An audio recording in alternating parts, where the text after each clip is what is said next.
7월 28일 월요일 정례 브리핑 시작하겠습니다. 장관께서는 임명장 수여식에 참석 중입니다. 오늘 제공해드릴 자료는 6건입니다. 먼저 안규백 국방부 장관은 오늘 오후 야전부대 현장을 방문하여 장병들을 격려하고 군사 대비 태세를 점검할 예정입니다. 두 번째로 안규백 국방부 장관은 오늘 국방부 인사기획관에 이인구 현 군사시설기획관을 임명하였습니다. 세 번째로 이영수 공군참모총장은 7월 28일부터 8월 1일까지 사우디아라비아를 공식 방문해 국산 항공기의 우수성을 홍보하고 국방 방산 협력 확대 방안을 논의합니다. 네 번째로 해병대는 7월 3일부터 27일까지 호주 일대에서 진행된 2025 탈리스만 세이버 연합훈련에 참가해 연합합동 강제 진입작전, 도시지역작전 등의 훈련을 실시했습니다. 다섯 번째로 방위사업청은 천궁2를 신규 개발하여 전력화를 완료한 데 이어 군에서 운영 중인 천궁1을 탄도미사일 요격이 가능한 천궁2로 성능 개량하는 사업을 통해 28일 초도 배치를 시작합니다. 마지막으로 유해 발굴 감식단은 지난해 강원 철원에서 발굴한 유해 신원을 국군 7사단 소속 고 윤재관 2등 중사로 확인하고 28일 광주광역시 유가족 자택에서 호국의 영웅 귀환 행사를 실시합니다. 자세한 내용은 보도자료를 참고해 주시기 바랍니다. 질문해 주시기 바랍니다. 네, 김 기자님. 네, 머니투데이 김인환입니다. 오늘 부대변인 나오셨는데 제가 잘 몰라서 혹시 대변인님 신상 변동 있는 건지 말씀 한번 부탁드리고요. 다른 내용은 방사청의 천궁2 관련해서 이게 시험 평가를 거쳐서 2027년 전력화 한다는 건지 이 2차 사업 성공의 의미와 배경을 조금 설명해 주시면 감사하겠습니다. 개인적인 사안에 대해서는 별도로 말씀드리겠습니다. 네. 첫 번째 질의하신 개인적인 사안에 대해서는 별도로 말씀드리겠습니다. 예, 방위사업청 대변인입니다. 이번 천궁2 2차 사업의 초도 배치는 기존에 운영 중이던 천궁1을 성능 개량해서 다른 무기체계 도입에 비해서 신규 무기체계 도입에 비해서 비용을 크게 절감하면서 더욱 성능이 향상된 무기체계를 배치된 사업 형태입니다. 그래서 이번 천궁2 2차 사업의 배치로 적어도 탐지 능력과 동시 교정 능력이 향상되었습니다. 그러니까 27년에 전력화라고 이제 자료에 나와 있는데 그럼 그 전에는 시험 평가 거쳐서 한다고 이해를 하면 되는 건가요? 아닙니다. 지금 이제 27년 전력화 완료 예정이라는 거고요. 이번에 저희 보도 자료 드린 거는 그 전력화 처음 배치를 시작을 해서 초도 배치된 한 개 포대가 완료됐다라는 보도 자료를 드린 거라고 보시면 됩니다.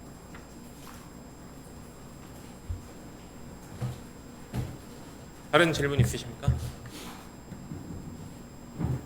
네, 김 기자님. 예, SBS 김태훈입니다. 공군에 질문 드리겠는데요.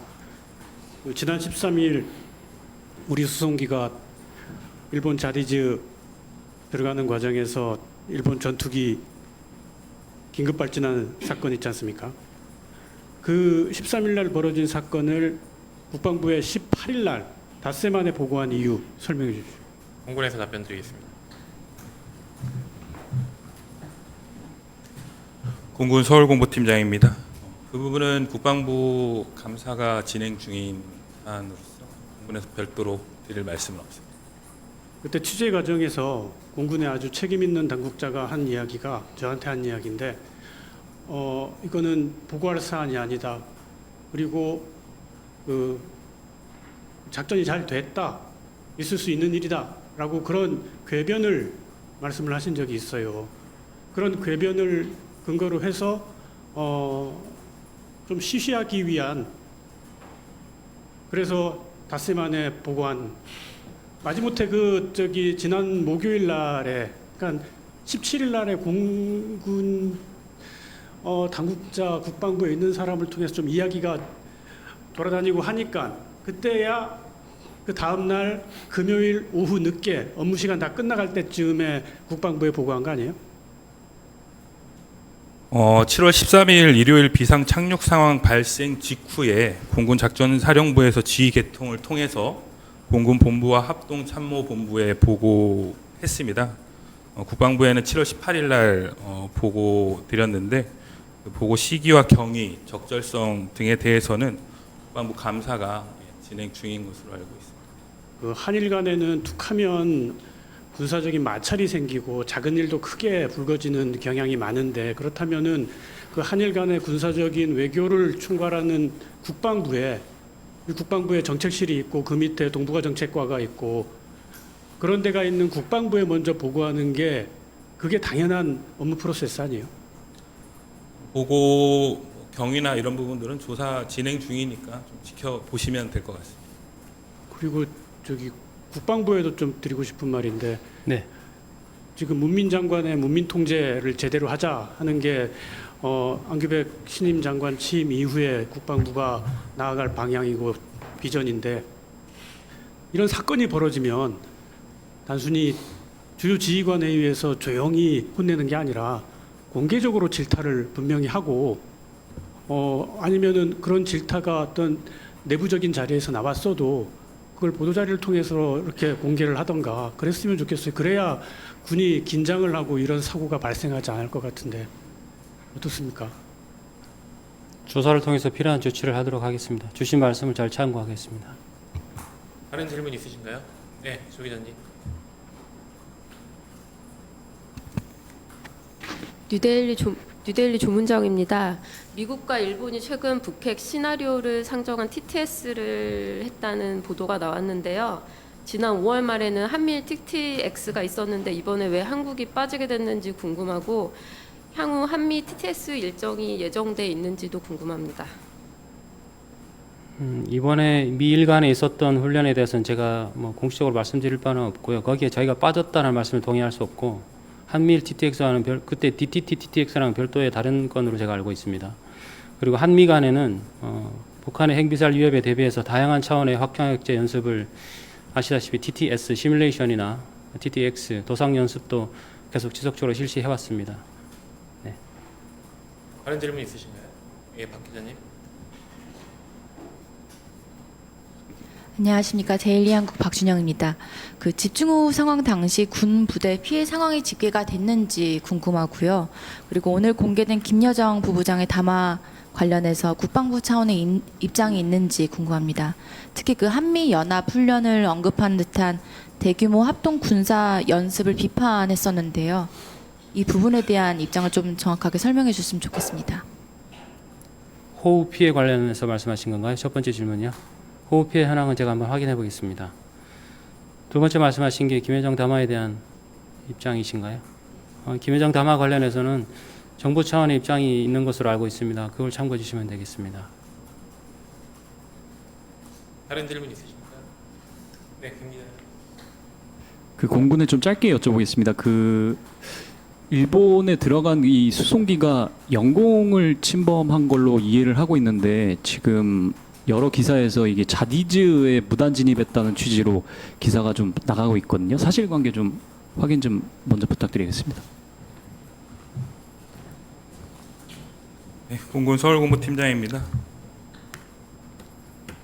질문하신 내용 관련해서는 영공을 침범한 것은 아닙니다. 그리고 자디즈에 들어간 부분도 사전에 일본 측과 그 승인을 통해서 원래 자디즈는 이제 통보를 하면은 이동하는 것에 대한 제한 사항은 없는데, 그때 이제 비상 급유를 위해서 비상 착륙을 하기 위해서 진입하는 과정에서 일본 측과 자디즈 통과 그리고 영공 통과에 대해서는 다 승인이 된 상태로 비상 착륙했다고 말씀드립니다.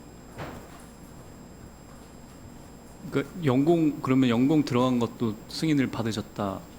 네, 비상 착륙하기 위해서는 영공을 통과해야 되기 때문에 사전에 말씀. 그러니까 지금 이제 계속 지난 주간에 보도가 되었던 그 영공 통과 사전 승인에 대한 부분은 최초 비행 계획을 수립해서 괌으로 이동하는 그 경로상에 일본 영공을 통과하도록 계획을 세웠는데, 그때 그 영공 통과 승인이 안 나서 우회를 해서 비행을 했었고, 우회하다가 그 급유 연료를 많이 소모하면서 비상 착륙을 하게 될 때는 자디즈나 영공 통과를 다 승인 받고 일본 그 가데나 기지에 착륙했던 것입니다.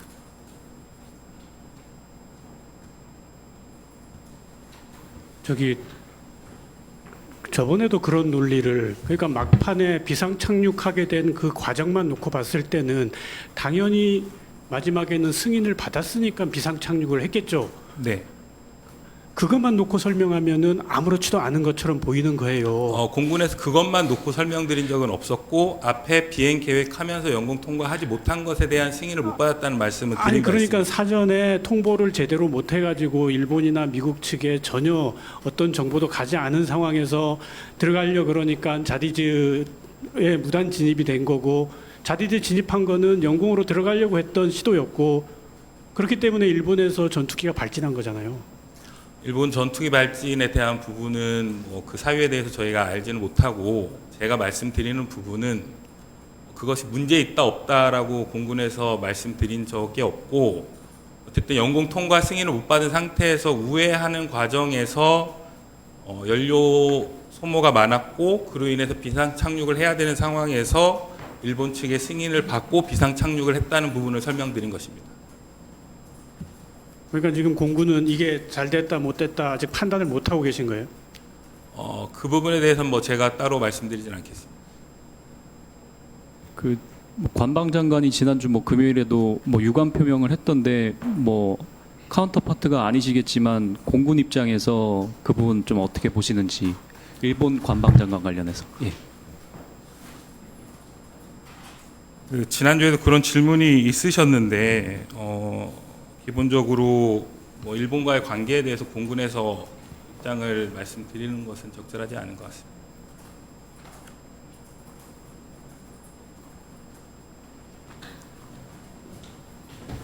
다른 질문 있으십니까? 질문 없으시면 예, 질문 없으시면 한 가지 말씀드리겠습니다. 모 매체에서 국방부 주요 지휘자 인사와 관련해서 실명을 거론하면서 임명이 됐다 이렇게 단정적으로 보도하신 내용이 있는데요. 관련 내용들은 사실이 아닙니다. 오늘 인사기획관 임명 보도자료가 나갔습니다만 그 외에는 정해진 바가 없습니다. 저희가 다 아시다시피 주요 지휘자 인사에 대해서는 결정이 되면 그때 저희가 보도자료를 통해서 말씀을 드리도록 하겠습니다. 자, 그러면 지금부터 잠시만 주목해 주시기 바랍니다. 제가 구독자분들을 위해서 선물 하나를 준비했는데요. 제가 항상 여러분들께 드리는 말씀이 있습니다. 뉴스만 평소에 잘 챙겨보셔도 돈이 되고 돈을 벌 수 있다라고 말씀을 드렸는데요. 여러분들은 여기 보시는 삼성전자 뉴스를 보고 어떤 생각이 드세요? 아니면 정치인들의 뉴스, 날씨 뉴스를 보고는 어떤 생각이 드시나요? 그냥 뉴스만 보고 끝내는지, 아니면 이 뉴스를 어떻게 이용할 수 있는지, 이 부분을 고민하고 계시는지를 되물어보고 싶습니다. 그 이유가 뭐냐 하면 제가 지난번에 여러분들께 뭐라고 말씀을 드렸었죠? 지금은 반도체 섹터를 눈여겨보셔야 한다고 말씀드렸습니다. 그리고 나서 이런 썸네일들 뉴스를 통해서 많이 보셨을 겁니다. 반도체 내용이 이슈가 됐을 때 부자들은 어떻게 생각한다? 반도체 관련주들은 뭐가 있는지, 어떤 종목이 가장 좋은지, 어디에 투자해야 돈이 몰리는지 자연스럽게 생각한다고 제가 말씀을 드렸죠. 그 이유가 뭐냐 하면 부자들이 봤을 때는 이슈가 곧 돈으로 이어지고 그 이슈가 나에게 돈을 벌어준다는 경험적 확신이 있기 때문에 부자들은 항상 이런 사회적 이슈를 관심 있게 챙겨본다고 제가 말씀을 드렸습니다. 이번에도 마찬가지인데요. 제가 지난번에 시청자분들과 함께하는 주식으로 수익 내기 이벤트를 진행했었죠. 당연히 100% 무료로 진행을 했었고요. 여기 보시면 아시겠지만 제가 지난번에도 구독이라고 보내주신 모든 시청자분들께 반도체 관련주 중에 가장 크게 급등할 딱 한 종목, 많은 종목도 아니라 한미반도체 한 종목을 여러분들께 추천드렸어요. 그러면서 여기 나와 있는 대로 정확히 얼마에 매수해야 하는지, 그리고 수익률이 어느 정도 나왔을 때 팔아야 하는지를, 이런 부분들까지 여러분들에게 정확히 알려드렸었는데 지금 실제로 어떻게 되었다? 오른쪽을 보시면 아시겠지만 제가 지난번 문자 발송으로 이 한미 반도체를 소개해드리고 나서 실제로 이렇게 5배 이상 어마무시한 상승이 나왔습니다. 100만 원만 투자를 했어도 무려 500만 원이 넘는 수익금이 생긴 거죠. 그래서 당시에도 굉장히 많은 분들이 제가 드린 이 한미 반도체로 수익을 내실 수가 있으셨을 텐데요. 다시 한번 축하드린다고 말씀을 드리겠고, 이번에도 마찬가지입니다. 앞으로도 2024년, 2025년 계속해서 기대해볼 섹터는 AI입니다. 그 중에서도 AI 반도체는 그 누구도 부정할 수 없는 미래 성장 산업입니다. 그러면 우리가 어떻게 생각해 볼 수 있을까요? AI 반도체 종목 중에 앞으로 크게 대장 역할을 하면서 10배 이상 급등할 수 있는 텐베고 종목을 지금부터 열심히 추적해야 한다는 겁니다. 큰 돈을 투자하지 않더라도 월급의 일부분 아주 소액이라도 이 종목을 모아가야 수백 %의 수익률을 손에 쥘 수 있는 것이죠. 지금 여러분이 보고 계시는 이 유튜브 또한 AI 반도체와 아주 밀접한 연관이 있고 반도체야말로 대한민국의 핵심 산업으로 앞으로 더더욱 시장은 성장할 수밖에 없습니다. 그렇기 때문에 제가 이번에도 뭘 보내드리고 있냐면 지난번과 똑같이 구독이라는 문자를 보내주시면 제가 AI 반도체 관련주 중에 앞으로 대장주 역할을 하면서 주가가 가장 크게 급등할 한 종목을 여러분들께 문자 발송으로 종목명과 사고 파는 시점을 모두 알려드릴 건데요. 그 문자를 받고 여러분들이 주식으로 돈 버는 연습을 한번 해보셨으면 좋겠고요. 혹시라도 나는 주식을 하지 않는다 하시는 분들은 주변에 주식하시는 지인분들에게 말씀을 해주셔도 되고요. 아니면 연세가 있으셔서 투자가 어렵다 하시는 분들은 이 종목을 자녀분들에게 한번 사봐라. 이걸로 한번 수익을 내봐라. 이렇게 조언을 해주실 수도 있는 거겠죠. 그래서 지금 이 영상을 보시는 시청자분들 중에 나도 이번 종목이 좀 궁금하다 하시는 분들은요. 누구나 상관없이 그리고 어느 시간대나 상관없이 부담 없이 010-2514-5930번으로 구독이라는 문자 보내주시면 제가 이번에도 똑같이 무료 추천 급등주 문자를 보내드리겠습니다. 이해되시겠죠? 제 번호 010-2514-5930번으로 구독이라는 문자 보내주시면 여러분들이 직접 이슈를 통해서 돈 버는 연습을 해보실 수가 있는 거고 제가 돈을 받는 것도 아니고 투자를 대신해 드리는 것도 아니기 때문에 부담 없이 신청해 주시면 되는 겁니다. 그리고 수익이 나면 저는 다른 것은 하나도 바라지 않습니다. 제 채널에 구독, 좋아요 한 번씩만 눌러주시라 이렇게 다시 한번 말씀을 드리겠습니다.